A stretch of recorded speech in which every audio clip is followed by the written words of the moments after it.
Саламатсыздарбы? Биз азыр Баткен мамлекеттик университетиндебиз. Окуу жайдын студенттери Чыңгыз Айтматовду канчалык деңгээлде биле турганын аныктайбыз. Саламатсыздарбы? Сиздерге суроо берсек болобу? Саламатчылык, албетте болот. Сүрөттөгү инсанды сүрөттөп бере аласызбы? Бул сүрөттө Чыңгыз Айтматов көрсөтүлүптүр. Бул Чыңгыз Айтматов дүйнөгө белгилүү жазуучу, чыгармалары 170тен ашык тилге которулган. Анда эмесе сизге суроо. Чыңгыз Айтматовдун чыгармасында кандай руханий мурастар кездешет? Чыңгыз Айтматов чыгармаларында экологиялык жана үй бүлөлүк баалуулуктар кездешет. Туура. Азаматсыздар. Саламатсызбы? Саламатчылык. Сизге суроо берсек болобу? Чыңгыз Айтматовдун кайсыл чыгармасында үй бүлөлүк баалуулуктарга жана мекенге болгон сүйүү камтылган? Негизинен Чыңгыз Айтматовдун бардык эле чыгармаларында кездешет.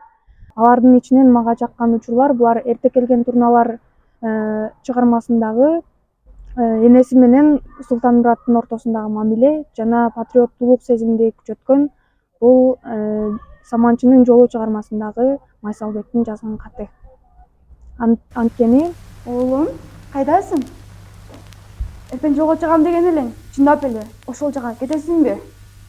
Ооба энеке, мекен чакырып жатса мен кантип турсам болот? Баарыбыз үчүн ушул учур жоопкерчиликтүү убакыт болду. Балам, жашсың. Жашоом алдыда эмеспи? Өзүң ойлосоң болор. Согуш кандай коркунучтуу экенин түшүнсөң.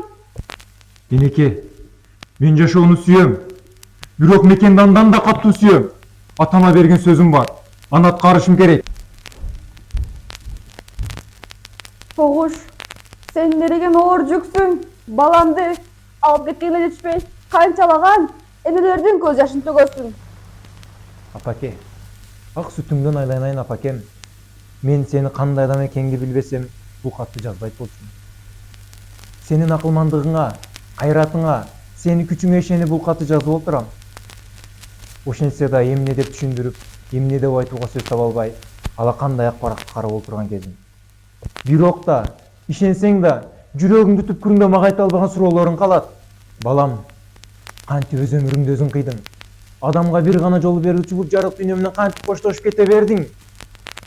Мен сени эмне көтөрүп, эмнеге чоңойттум? Апаке, мен бир-эки апаке деп койсом, сенин кадырыңа жетер белем түшүнгүн.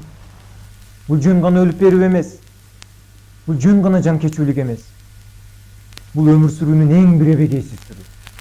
Эгерде мындан ары согуш болбосо, жаңыдан төрөлгөн баланын алаканы ошол мен. Бойго жеткинчекти кыздардын жоодураган көздөрү ошол мен. Жаңыдан көгөрүп чыгып келе жаткан бутак ошол мен.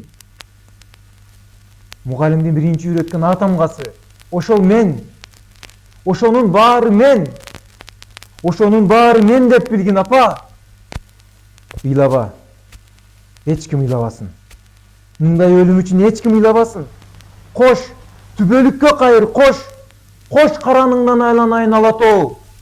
Сенин мугалим уулуң лейтенант Майсалбек Субанкулов.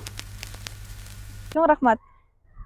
Урматтуу көрөрмандар, бүгүн биз Баткен мамлекеттик университетинин студенттерин Чыңгыз Айтматовду канчалык деңгээлде билерин аныктадык.